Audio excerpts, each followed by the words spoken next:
जय स्वामी नारायण। पिछले 25 वर्षों से हमारे स्कूल ने विभिन्न क्षेत्रों में मानक स्थापित किए हैं। कभी स्पोर्ट्स, तो कभी एकेडमिक्स, तो कभी कल्चर को प्रमोट करते हुए। अब आपके सामने एक और सामाजिक कार्य में कदम बढ़ाते हुए और महिला सशक्तिकरण को ध्यान में रखते हुए प्राचीन भारत की संस्कृति को जागृत रखने के लिए SHV school divine baby soul के सहयोग से आपके सामने लेकर आ रहे हैं गर्भ संस्कार सेंटर। एक माँ क्या कर सकती है? क्या आप जानते हैं? एक माँ अपने बच्चे को जन्म से पहले 4 से ज्यादा भाषाएं सिखा सकती है। क्या आप जानते हैं एक बच्चे का 80% से अधिक मस्तिष्क माँ के गर्भ में ही विकसित हो जाता है। गर्भ में क्षण प्रतिक्षण विकसित हो रहे जीव में उत्तम और श्रेष्ठ गुणों के विकास के लिए माता के आहार, विहार और विचार में परिवर्तन करके इच्छित गुणों वाली संतान का घड़तर गर्भ में ही करना, यही गर्भ संस्कार है।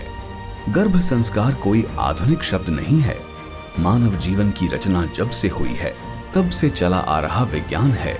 मॉडर्न साइंस भी रिसर्च कर चुका है और उस रिसर्च के अनुसार गर्भस्थ शिशु का 80% ब्रेन डेवलपमेंट गर्भ में ही हो जाता है।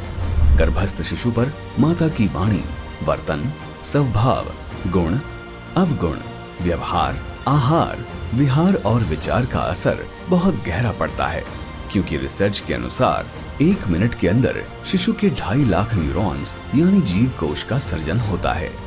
विज्ञान तो यहाँ तक साबित कर चुका है कि गर्भस्थ शिशु गर्भ में 4 भाषाएं सीख सकता है। गर्भावस्था के 4थे महीने में जब शिशु की कानों की इंद्रियां विकसित होती हैं, तब से वो बाहरी आवाजों को सुन सकता है और कई बार उन आवाजों पर शिशु प्रतिक्रिया भी देता है।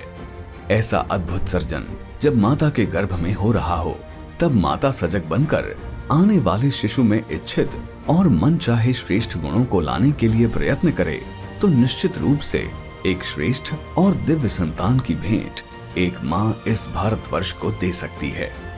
जिस घर में कोई स्त्री गर्भवती है, तो वहाँ का वातावरण सकारात्मक तरंगों से पूर्ण हो, पारिवारिक शांति हो, रिश्तों में प्रेम और विश्वास हो, बुजुर्गों का आशीर्वाद हो, प्रसन्न चित्त वाले माता पिता हों, तो सच में ऐसे घर में देवता रमन करते हैं। ऐसी आदर्श माता की कोख से जन्म धारण करने के लिए एक दिव्य और उत्तम जीवात्मा हमेशा तत्पर रहती है। आइए हम गर्भ संस्कार की एक परम शक्ति को जानें और पोषण के माध्यम से प्रकृति की शक्ति को समझें। धन्यवाद।